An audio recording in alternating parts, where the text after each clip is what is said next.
As the greatest demonstration for freedom in the history of our nation. Historia universal contemporánea. Los procesos históricos actuales en el entorno mundial. Relacionar el fin de la Guerra Fría con los procesos políticos y económicos mundiales de las últimas décadas del siglo XX y las primeras del XXI. La caída del bloque soviético es el símbolo más evidente del fin de la Guerra Fría.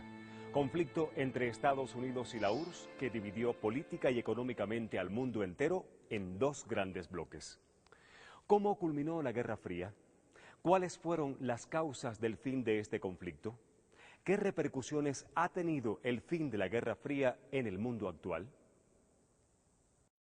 Y en los años 80 todavía da ilusión la fuerza de la Unión Soviética. La última movida exterior de la Unión Soviética le fue fatal. Es en diciembre de 1979, el principio de la guerra de Afganistán, que fue para la Unión Soviética el equivalente de la guerra de Vietnam para Estados Unidos. E incluso algo peor, porque en gran parte contribuyó a la caída de la Unión Soviética. En los últimos 25 años todos los dirigentes soviéticos habían sido viejitos, pero viejitos. Entonces decidieron nombrar a un joven, y ese joven era Mikhail Gorbachev.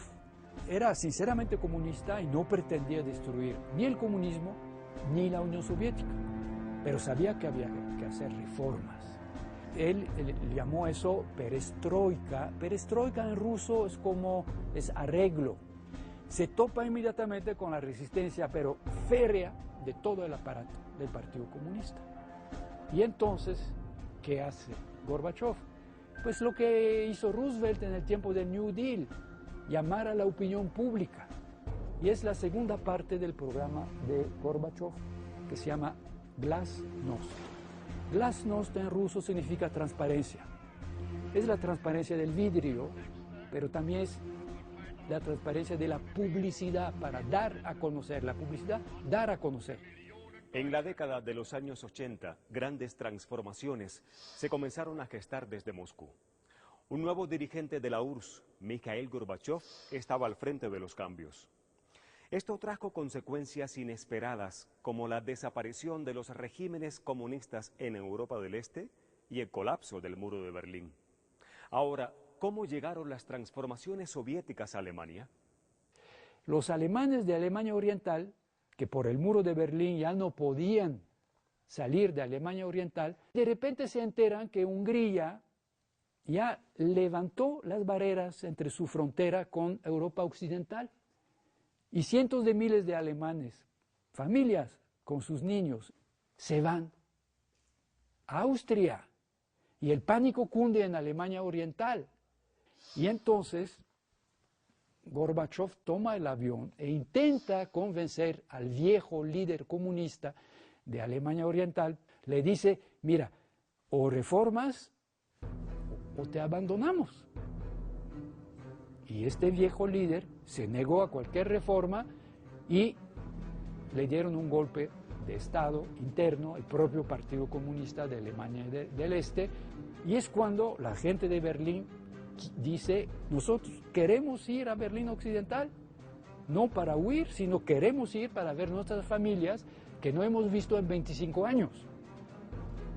Y por la primera vez, los guardias fronterizos reciben la orden de no disparar, porque normalmente disparaba. Y es cuando la gente empieza, con picos y pala, a tumbar el muro. Y eso es noviembre de 1989. Y eso provoca la caída de todos los gobiernos comunistas de Europa Oriental. Y podemos decir que la resaca 2 años después es la desaparición de la Unión Soviética. En ese sentido, la caída del muro de Berlín fue un acontecimiento muy importante. La caída del muro de Berlín y las reformas emprendidas por Mikhail Gorbachev significaron el fin de la Guerra Fría. ¿Qué consecuencias tuvo este evento? Los efectos más destacados fueron la unificación alemana, la crisis en los países del este, el descontento de la vieja guardia soviética y la presión del político radical Boris Yeltsin, lo que derivó en el desplome del régimen de partido único. Las negociaciones con Estados Unidos continuaron. Sin embargo, la popularidad de Gorbachov fue en declive debido al deterioro económico y la separación de Lituania, Estonia y Letonia en respuesta a la no intervención por parte del dirigente. Después de un intento fallido por instaurar un nuevo gobierno y crear una unión de países, las repúblicas que formaban parte de la Unión Soviética declararon su independencia. A finales de 1991, la URSS dejó de existir y con ello se disparó una inflación vertiginosa. El caso de Yugoslavia es un caso trágico, porque Yugoslavia como Estado era muy reciente. Esa Yugoslavia se forma con Serbia, Croacia y Eslovenia y Bosnia-Herzegovina, que eran parte del Imperio Austrohúngaro, con Macedonia y Kosovo, que eran parte del Imperio Otomano, y, para complicar todavía el asunto, una pequeña provincia llamada Vojvodina, poblada de húngaros. José Tito, croata, encabeza una resistencia militar muy exitosa, forma la guerra de guerrilla, pero que al final termina teniendo un verdadero ejército regular. Entonces él inventó un sistema federal, donde las repúblicas se turnaban la presidencia. Cuando muere Tito no pasa nada inmediatamente porque el sistema sigue funcionando en el marco de ese comunismo muy especial, pero cuando cae la Unión Soviética, el presidente de Serbia retoma un proyecto anterior a la Primera Guerra Mundial y que se llama la Gran Serbia. La Gran Serbia consiste a dominar todo. Eslovenia proclama inmediatamente su independencia.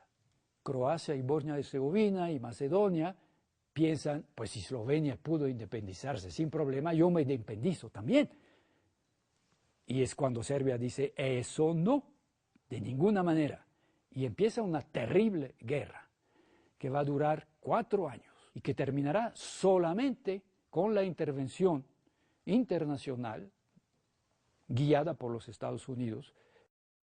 El fin de la Guerra Fría permitió que Estados Unidos pudiera actuar libremente en Medio Oriente, entre otras cosas, para evitar la conformación de un poder regional que controlara el petróleo y así asegurar su fácil acceso al oro negro.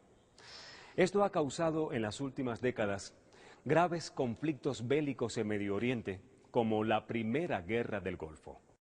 La guerra del Golfo fue una guerra completamente desproporcionada. Irak quedó hecho pedazos.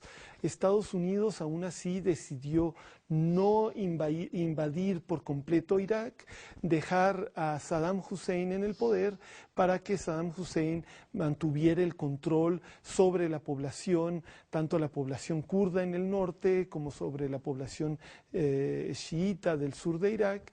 Estados Unidos y con las Naciones Unidas y con Gran Bretaña impusieron un régimen de sanciones para supuestamente obligar a Irak a eliminar todas sus armas de destrucción masiva, fueran armas químicas, biológicas, y el país sufrió gravísimamente de estas sanciones que eran sumamente estrictas. En ellas se experimentó con armas que no se habían utilizado en el pasado. Estados Unidos aprovechó la ocasión para utilizar armas que llamaban ellos inteligentes. La guerra del Golfo termina por una decisión burocrática en Washington. Estados Unidos se retira y le permite a Saddam Hussein ir al norte de Irak y aplastar la rebelión, y posteriormente las tropas iraquíes van a ir a la región del sur a aplastar también los levantamientos populares que estaban ocurriendo en la parte sur de Irak, que Estados Unidos temía que si tenían éxito llevaran a una alianza de un Irak sin Saddam, pero no controlado por Estados Unidos, con Irán. ¿Cuál fue la respuesta que dieron los extremistas islámicos a la intromisión de los Estados Unidos en los asuntos de Medio Oriente? El 11 de septiembre de 2001, 4 aviones de pasajeros fueron secuestrados con sus depósitos de combustible llenos.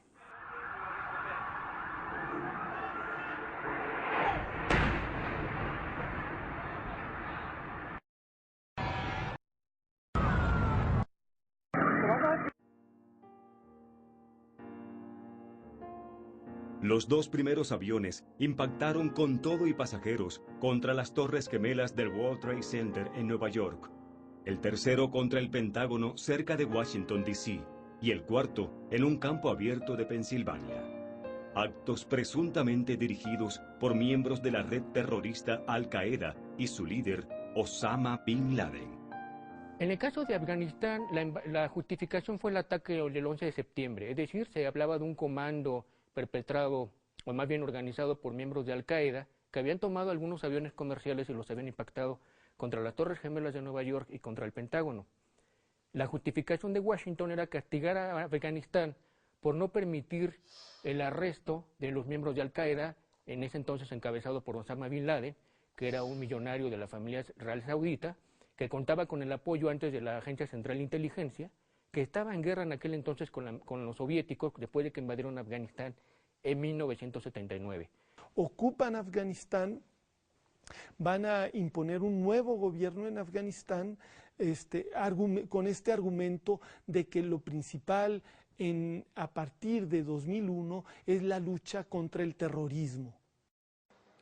El fin de la Guerra Fría dejó a una sola superpotencia de pie, Estados Unidos, con lo que se transitó de un sistema bipolar a un mundo unipolar.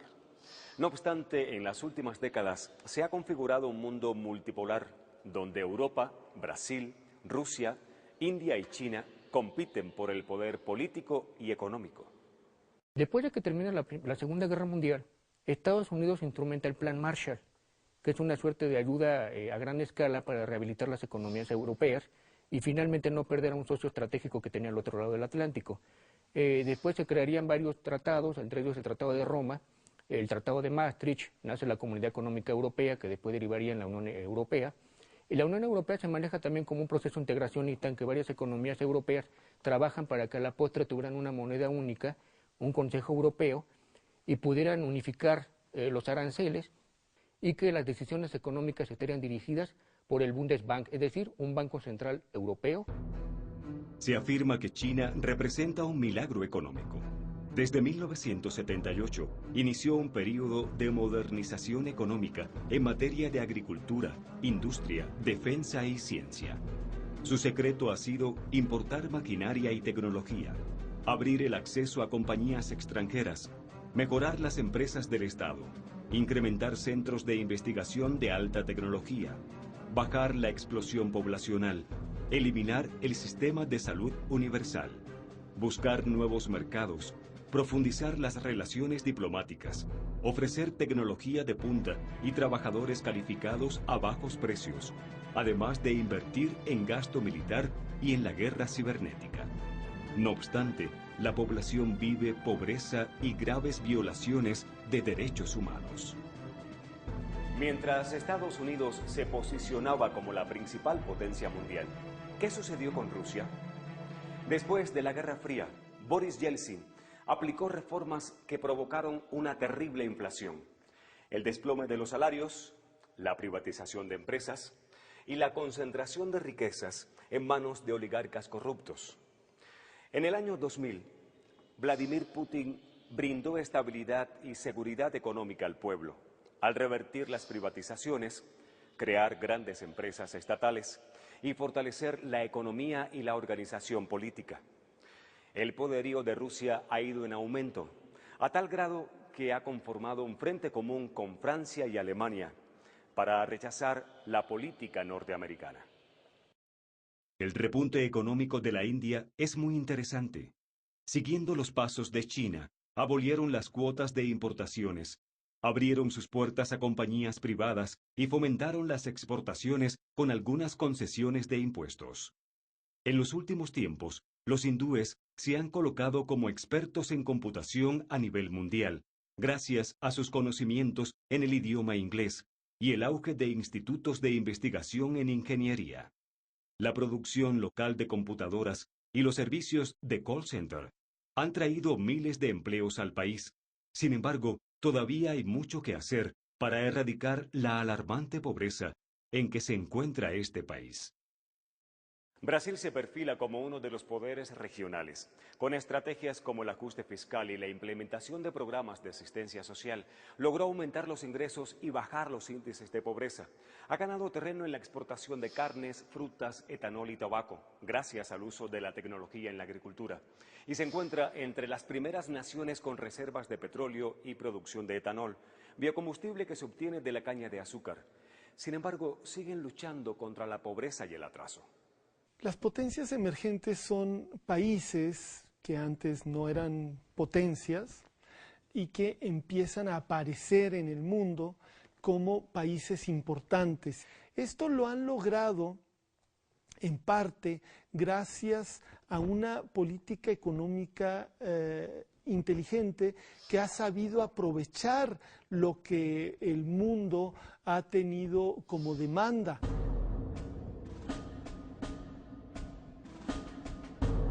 México debería apostarle más a la diversificación, aportarle a tener contactos con otros países y no nada más hacia el comercio con los Estados Unidos. El futuro de México está en voltear a ver otros vecinos, ver los ejemplos de Brasil, India y China, que fortalecieron sus mercados internos, protegieron sus industrias y han creado industrias competitivas. Yo creo que debería voltear más hacia la cuenca del Pacífico, el Caribe, América Latina, de tal suerte que no resienta todos los efectos que luego le pasan a la economía norteamericana.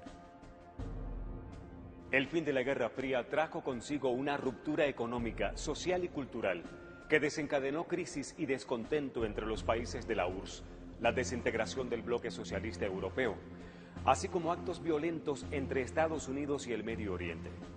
No obstante, el mundo unipolar, donde Estados Unidos ha demostrado su superioridad tanto bélica como económica, se perfila como multipolar, ya que han entrado en la escena internacional económica la Unión Europea, China, India y Brasil, así como otros países, entre los que se puede mencionar a México, cuyo proceso de industrialización y consumo se encuentra en una etapa de transición.